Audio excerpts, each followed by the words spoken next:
សួស្តីទាំងអស់គ្នាថ្ងៃនេះខ្ញុំងើបម៉ោង5ព្រឹកហើយងើបម៉ោង5ព្រឹកនេះខ្ញុំព្យាយាមរយៈពេល3ខែហើយខ្ញុំធ្វើវាបានត្រឹមតែ21ថ្ងៃចុងក្រោយនេះទេដែលខ្ញុំអាចព្យាយាមងើបម៉ោង5បានហើយថ្ងៃនេះគឺជាថ្ងៃទី1ដែលខ្ញុំ voice over គឺពីដេកមកតែម្ដងដើម្បីមកចែករំលែក15 tip 15ចំណុចដែលដើម្បីឲ្យបងប្អូនផ្លាស់ប្ដូរគំនិតរបស់បងប្អូនបានហើយខ្ញុំសង្ឃឹមថា voice របស់ខ្ញុំនេះទៅចែករំលែកបងប្អូនឲ្យបានកាន់តែប្រសើរឡើងព្រោះខ្ញុំមានចំណេះដឹងបន្តិចបន្តួចតែប៉ុណ្ណោះដើម្បីចែករំលែកសង្ឃឹមថាវាមានប្រយោជន៍ជាបងប្អូនរឿងទី1យើងមានជីវិតយើងគឺជាអ្នកមានបុណ្យអញ្ចឹងធ្វើអ្វីក៏ដោយបងប្អូនព្យាយាមទៅសេផែនការទៅសេអ្វីដែលបងប្អូនត្រូវធ្វើវីដេអូមុនខ្ញុំបាននិយាយនឹងម្ដងហើយបងប្អូនទៅដាក់គោលដៅច្បាស់លាស់កុំមានភាពមិនច្បាស់លាស់សម្រាប់ខ្លួនឯងអីពាក្យថាគោលដៅវាមិនសំខាន់ថាបងចង់បានលុយ1លានដុល្លារបងប្អូនចង់បានផ្ទះមានលុយច្រើនទេថាគោលដៅបងប្អូនអាចដាក់គោលដៅតូចមួយបើសិនជាបងប្អូនរៀនតើបងប្អូនដាក់កំណត់គោលដៅថាខ្ញុំរៀនជំនាញមួយរយៈពេលតែ3ខែធ្វើម៉េចឲ្យចេះជំនាញនោះមួយរៀនតែមួយបានហើយបងប្អូនកុំចាប់ពីពួកខ្ញុំភាគច្រើនឃើញបងប្អូនឬក៏បងប្អូននិស្សិតមួយគឺរៀនច្រើនមែនទែនខ្ញុំវឹកឃើញថាក្នុងសម័យ2026នេះចាប់ផ្ដើមរៀនអ្វីមួយដែលច្បាស់លាស់ជាបទពិសោធន៍របស់ខ្លួនអញ្ចឹងអ្វីដែលខ្ញុំបានរៀនគឺខ្ញុំចែកម្លែកសម្រាប់បងប្អូនបន្ថែមទៀតរឿងទី2នៅពេលដែលបងប្អូនមានផែនការច្បាស់លាស់គោលដៅមួយដែលសមស្របសម្រាប់បងប្អូនមិនធំពេកឬក៏មិនតូចពេកសម្រាប់សមត្ថភាពបងប្អូនអាចធ្វើវាបានហើយកុំស្ទាក់ស្ទើរឬក៏ពជាពេកនៅពេលដែលបងប្អូនដាក់ផែនការឬគោលដៅចាប់ផ្ដើមធ្វើវាទៅកុំបន្តនៅត្រាំត្រែងជាមួយនឹងជីវិតដែលយើងកំពុងតែធ្វើរាល់ថ្ងៃនេះហើយខ្ញុំក៏មិនអ្នកជោគជ័យដែរក៏មានលុយរកវិញដែរខ្ញុំក៏នៅអ្វីដែលខ្ញុំបានចែករំលែកពីបទពិសោធន៍ពីជីវិតរបស់ខ្ញុំព្រោះវាមួយរយៈក្រោយមកបងប្អូននឹងមានអារម្មណ៍មួយថាបងប្អូននឹងផ្លាស់ប្ដូរនិងបងប្អូននឹងមានអារម្មណ៍មួយថាធន់ជាមួយអ្នកដែលគេអញ្ចឹងវិជ្ជាមានជាមួយនឹងបងប្អូននឹងដើរចេញអូតូម៉ាទិកលេងឈ្នោះប្រកែកជាមួយនឹងពួកគាត់ទាំងអស់ហ្នឹងហើយ Tip ទី3ដែលខាតត្រូវតែមានវិន័យលើខ្លួនឯងបើសិនជាបងប្អូនជានិស្សិតឬក៏កំពុងតែធ្វើការបងប្អូនធ្វើការ8ម៉ោងឬក៏រៀន8ម៉ោងអញ្ចឹងសល់ពេលច្រើនមែនទេបងប្អូនត្រូវមានវិន័យហាត់ប្រាណឬក៏តែធ្វើស្អីមួយអានសៀវភៅរយៈពេល10តំពអីចឹងទៅរៀនស្ដាប់វីដេអូជំនាញមួយវីដេអូអីចឹងទៅ Tip ទី4និយាយដាក់ខ្លួនឯងដាក់ផែនការដាក់គោលដៅឲ្យត្រូវតែធ្វើដាច់ខាតគឺត្រូវតែធ្វើ not tomorrow you must do it now បងប្អូនត្រូវតែធ្វើវាឥឡូវទៅធ្វើវា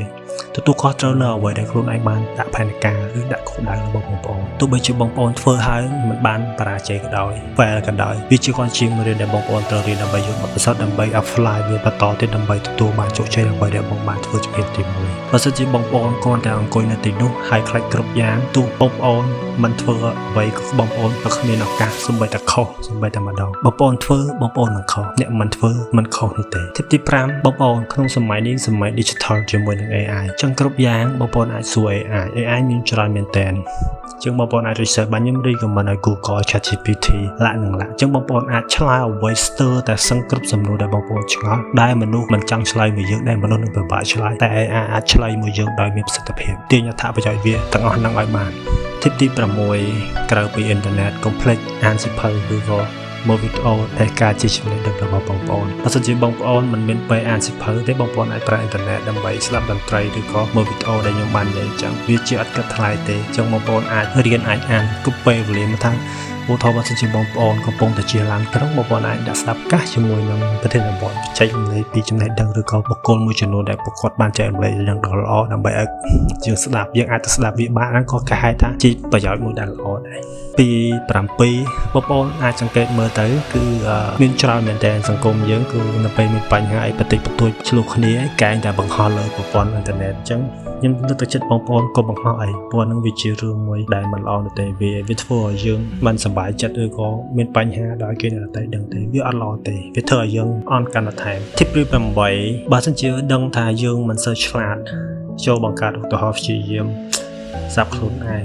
ឧទាហរណ៍បើសិនជាខ្ញុំឲ្យបងប្អូនអានសៀវភៅមួយក្បាលក្នុងមួយខែបងប្អូនអាចធ្វើវាបាន ទេអានសិភៅក្នុងមួយខែឲ្យចប់ទី9ជាមួយនឹងប្រព័ន្ធសັບផ្សាយបងប្អូនវាប៉ះពាល់យើងខ្លាំងមែនទេបងប្អូនខាត់បើទៅមានគ្រោះថ្នាក់ចរាចរណ៍បើក្មេងស្ទាវឬក៏អ្នកការដែលជេរប្រមាថឬក៏អីមួយចំនួនដែលវាឲ្យប៉ះពាល់ដល់ខួរក្បាលយើងបងប្អូនអាចប្លុកឬក៏អូសចោលម្លងទៅវាមិនអាចធ្វើអ្វីដែលជួយកំណត់របស់យើងទេដល់ពេលបងប្អូនអូសអានឹងច្រើនអានឹងគេហៅថា algorithm នឹងវាចាប់ទាញនៅពេលដែលយើងចុចមួយវានឹងមកតាមពួកខ្ញុំជា digital marketing ដែរអញ្ចឹងខ្ញុំយល់ពីអាហ្នឹងអញ្ចឹងបងប្អូនអាច keep វាចោលអាចមើលទូរស័ព្ទឬក៏